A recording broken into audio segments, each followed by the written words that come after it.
ഞാൻ രതീഷ്. ഞാനിവിടെ പറയുന്നത്, ഒരു വർഷം മുമ്പ് കാനാടിക്കാവിൽ വിഷ്ണുമായ ക്ഷേത്രത്തിൽ നിന്നും തിരിച്ചു വരുന്ന വഴി എനിക്കും എൻ്റെ കൂട്ടുകാർക്കും ഉണ്ടായ ഒരു പ്രേതാനുഭവമാണ്.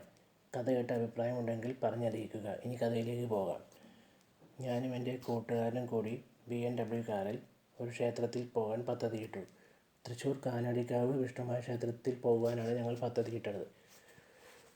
അതിരാവിലെ പുറപ്പെട്ടു. വണ്ടിയിൽ പാട്ടും മിമിക്രിയും എല്ലാം അവതരിപ്പിച്ചു.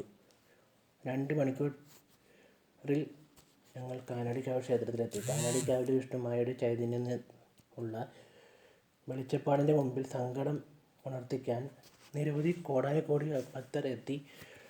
ദർശനത്തിന് ശേഷം തിരിച്ച് വീട്ടിലേക്ക് മടങ്ങാൻ വേണ്ടി പോയി. വെളിപാട് കഴിഞ്ഞില്ല.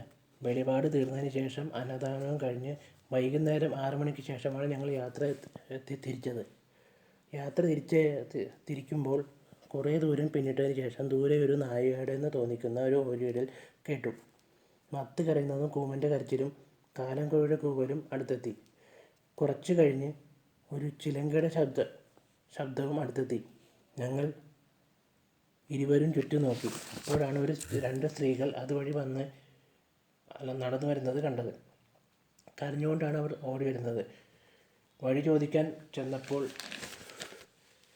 ആ പെൺപിള്ളേർ കേട്ട ഭാവം പോലും കാണിച്ചില്ല. അവർ ഞങ്ങളുടെ വണ്ടിയുടെ അരികിൽ എത്തിയതും വണ്ടി പെട്ടെന്ന് എൻജിൻ നിർത്തിയില്ല.